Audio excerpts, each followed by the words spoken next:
Who the you think is scared of you? You're all talking, no action. Let me tell you something. You're using this woman. Nonsense. Rubbish. He Big used for you, and nothing. you're a beautiful woman. Stop. Let's Get stop. your teeth Can we please stop? The show Get has your not teeth even in. started. That is a 40-year-old Nigerian auto-tune musician on an American soundstage in a velvet suit screaming the word pig at a 55-year-old grandmother from Georgia. And the thing you need to understand before we go any further, the thing the entire franchise has been editing around for 4 straight seasons, is that she started it and he warned her. And also, he warned everyone. Having a second wife. I could be the second wife, so whoever he picks could be the first. I was just like, K, no. In my head, I'm like, hell no. And finding out that having a second wife could potentially void his green card status. You could lose your green. That was Usman Umar, on camera, in season 1, looking directly at his American fiancée, Lisa Hammy, and informing her in English, with the subtitles the network was already paying for, that in Nigeria it is legal for him to take a second wife, and he may well do so.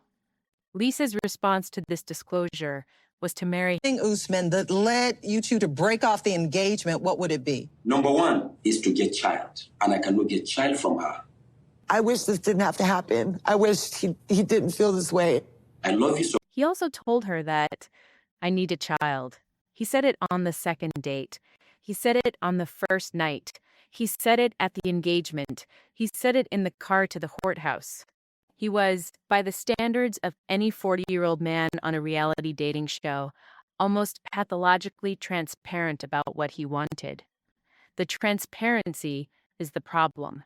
The transparency is the entire... Oh, good job, Usman. His music career is clearly flourishing, but now he's got this big old house all to himself and he's feeling lonely. Like he now wants to fill it up with a wife. So here's the pitch. Usman is a Nigerian musician from Kaduna, stage name Sojaboy, which, if you are a 40-year-old man, is already information. He has released 4 singles. One is called I Love You, one is called Fire, one is called Woman, and one, a track he released while engaged to American grandmother number 2, is called Zara, and it is about his ex-girlfriend. I will go. I don't care. Sojaboy, Usman, what a career, what a life. Congrats on all the success. Just sending you love from here in Los Angeles. He says his own name, in his own mouth, in the third person, to a 50-something woman from New Jersey who just bought him a PlayStation 5 as a courtship gift. The PS5, by the way, is verifiable. The gift was in the episode. Kim Menzies, American grandmother number 2, 5 years after Lisa, flew to Tanzania with a Sony console in her checked luggage, the way you or I might bring a host gift. Okay. You know, and as a man, she give me PS5. That doesn't mean I cannot afford it, but every man, if you have husband or boyfriend, buy PS5 and give it to him. If you play video game, you see how excited he is. And she also got the polygamy speech. Same speech. Same man. Same translation layer. 6 years after Lisa, he did not change his pitch. He did not soften the ask. He told Kim on a sofa that he planned to take a second wife if Kim couldn't give him a child. And Kim, who is, I want to be clear, a functional adult with a career and a grown son, nodded and said she understood. Reader, she did not understand. And apparently he played Kim into believing that this whole second wife narrative was simply just like a vessel for his seeds and nothing more. And him having to even meet this woman was just utterly terrible and enforced by his mother. My mom come up with the idea that she wants... The pivot here, and it's the pivot the franchise edit actively hides from you, is that Usman is not telling these women a lie that they gradually uncover. He is telling them the truth on tape, and they are uncovering the truth on tape. And then the next episode treats the truth like a twist. My career and not to get jealous. It's gonna be beautiful. Because the other thing Usman is upfront about, and this one is my favorite because it is the single most self-aware line any cast member has ever delivered on this show, is that he is not in love, he is in promotion. Hi, you're gonna be late for your own shoot. Good morning. Hello. Morning, morning. Good morning. Looking great. Thank you. But it is strange because the song is about my ex-girlfriend Zara. There, that is the contract. Support my career. He said it on tell-all. He said it on the couch. He told Kim, a woman he had just met in person after 2 years of FaceTime, that he expected her to fund his musical ambitions. And Kim, oh Kim, agreed, and then filmed his music videos, and then sat there while the music video was about Zara, a woman whose entire function in Usman's mythology is the one I would be with if a rich American hadn't called. Who is Zara? And he's like, oh, Zara is just a name for all the girls named Zara across the world. And I'm like, what the what does that mean? But I am gonna hold it together because I am here to support him today. Let's slow down on this because it is structurally incredible. Kim paid for the shoot of a song about the ex-girlfriend of the man she was dating, who told her on their first trip that the ex-girlfriend was the love of his life. And the song was a hit in Nigeria with the demographic Usman wanted to target, which is young women in Nigeria, which is the pool his stated second wife would be drawn from. Kim, You come and live with me personally. You will never leave me. And if I leave, you will cry. That's why they always cry. Why do you leave me?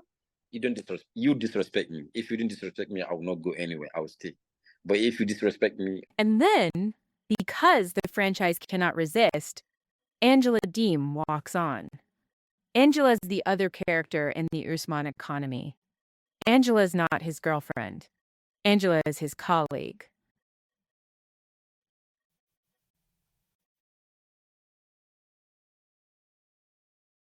They were both cast on HEA Season 7.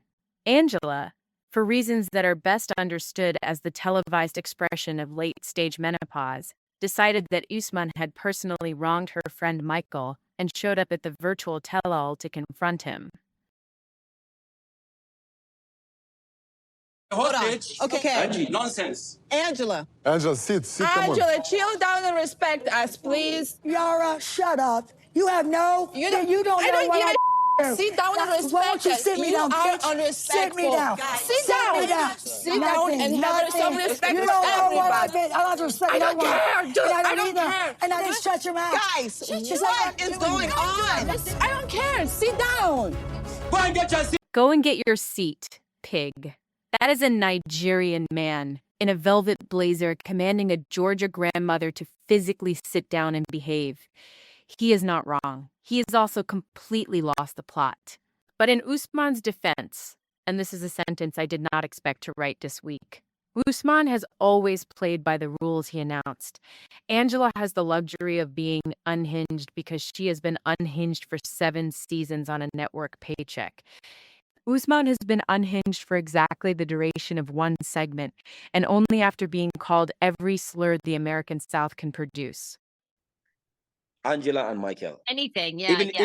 Even if you are American president, you support Michael than Angela. So this is the issue. It's not like I'm saying he's doing the right thing. Okay, pivot. Because if the only thing this episode does is say, Usman good, Americans bad, we've done half the homework.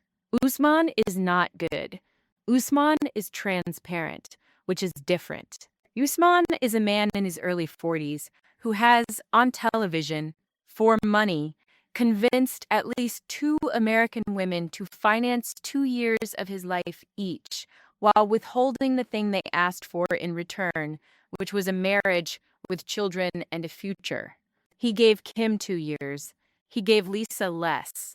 In both cases, he exited the moment the woman declined to produce a child on his timeline.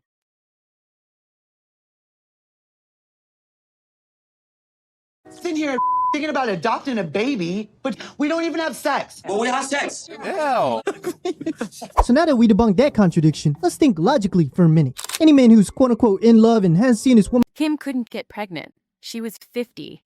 She had told him this before the engagement. His response on camera at a family dinner was to propose that they adopt his nephew, not from a Nigerian orphanage, not from a general pool. His specific sister's specific son, who he would raise as theirs. This is a man who, when he realizes the woman across from him cannot produce the asset he needs, shops in his own household for a substitute. Kim said no. The camera caught her saying no. 2 episodes later, they were done. Lisa wanted to come to Nigeria since 2017. He said that about Lisa. In 2020, after he filed for divorce, she used me, which is, and I don't want to oversell this, one of the funniest sentences of the franchise's run, because it is technically correct. Lisa used him for content. He used her for a K1. They were both using each other. The contract was mutual. The difference is that he signed his version out loud and she signed hers with her fingers crossed. And this is the pivot, the real one. The show prefers an Angela, Lisa, Kim framing. The show needs you to believe that Usman is uniquely manipulative because the alternative, the correct reading, is that American women, in aggregate, on this franchise, consistently sign contracts they don't want to believe they are signing. They want the fantasy of being chosen by a man who has, on camera, just told them he is choosing their paperwork. The franchise keeps selling this as tragedy. It's farce.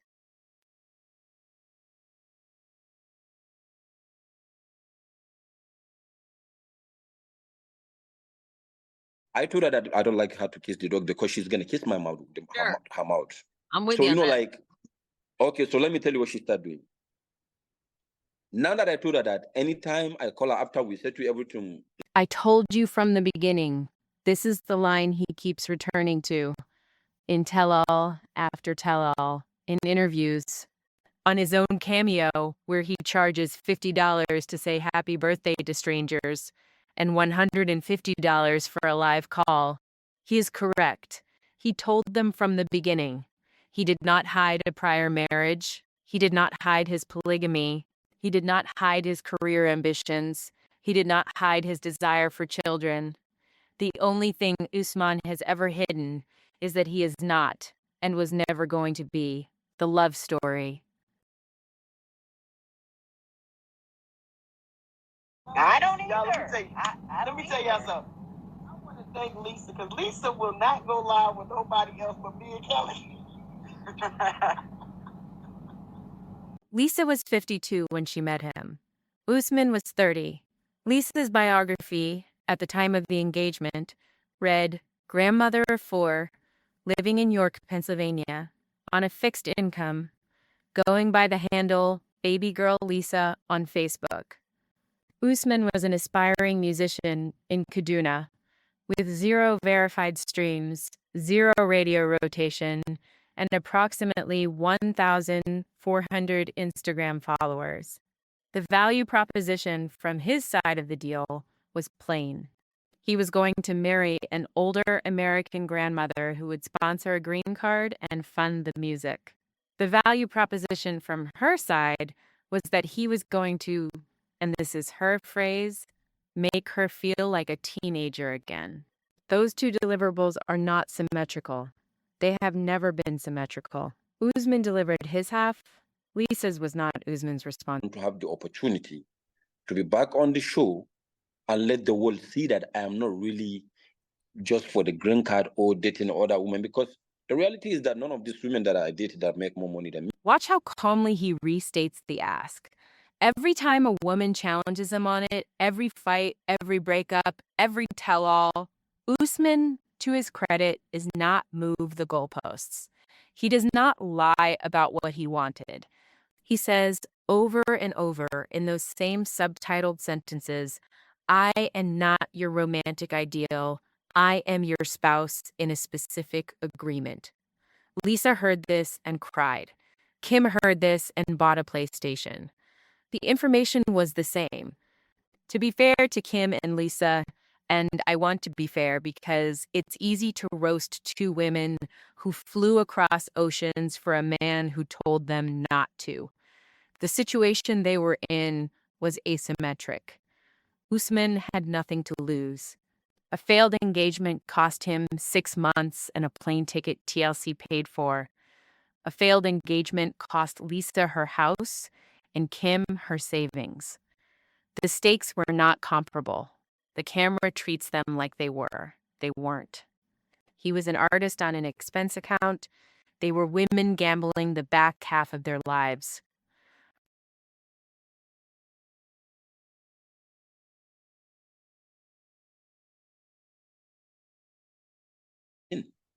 I do not allow her.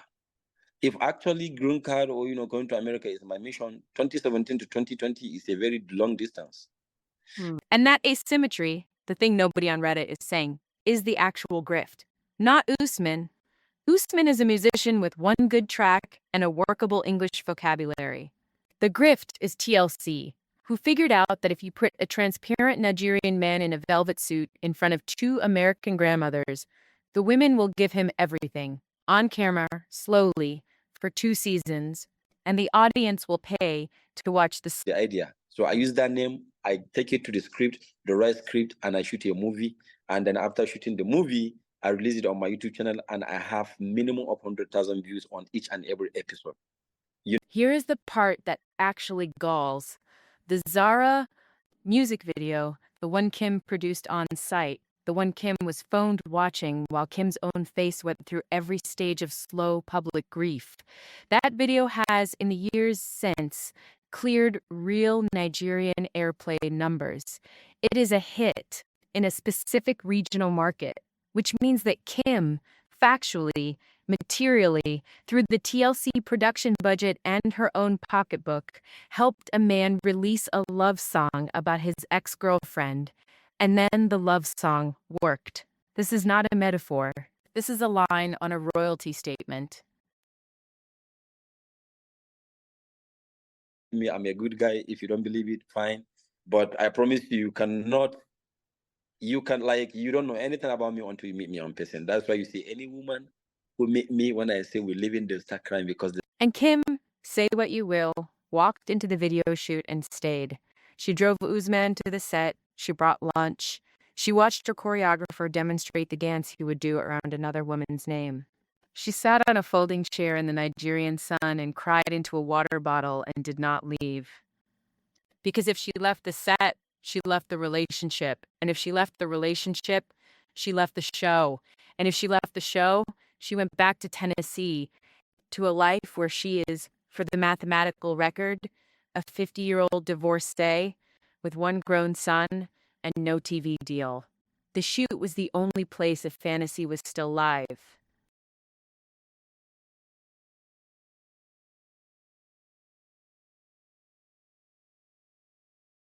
Copies of his passport or whatever, and had sort of planned this and had a burner phone with the girlfriend. And, a lot of people feel like if he did that, that was pretty...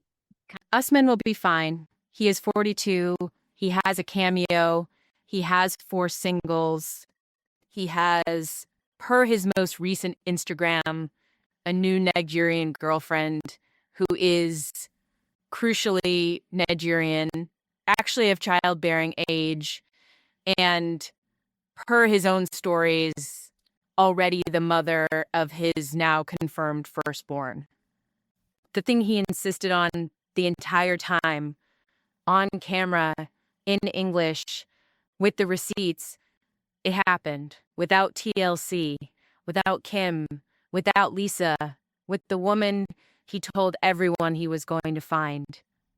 The franchise has moved on. Kim is back in Tennessee. Lisa's on her 4th YouTube channel. The one person who told the truth the entire time is now, by process of elimination, the villain of the story. the ramp is short. Because once you stop arguing about whether Usman is really a bad guy, the bigger shape comes into view. He is the rare 90-day cast member who was not at any point pretending. He didn't pretend to be rich. He didn't pretend to be faithful. He didn't pretend to be smitten. He pretended to be one thing only, and briefly. He pretended to be a solution for two lonely American women.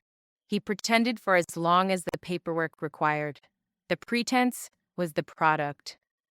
And the only group that requires the pretense, the only group that buys the pretense, the only group willing to pay for the pretense on a premium cable network is the audience. Not Kim, not Lisa, us. We are the mark. We watch because we want to believe that a 52-year-old grandmother from Pennsylvania can fly to Nigeria and come home with a husband who loves her. Usman is telling us through Lisa, through Kim, in English, with subtitles, that's not what this is. And we keep renewing. The villain of the 90-Day Fiancé franchise is the man who, in episode 1, looked into the camera, told every single woman exactly what he wanted. If you made it this far, you either love me or you're looking for something to yell about in the comments. Either way, like, subscribe, and tell your sister.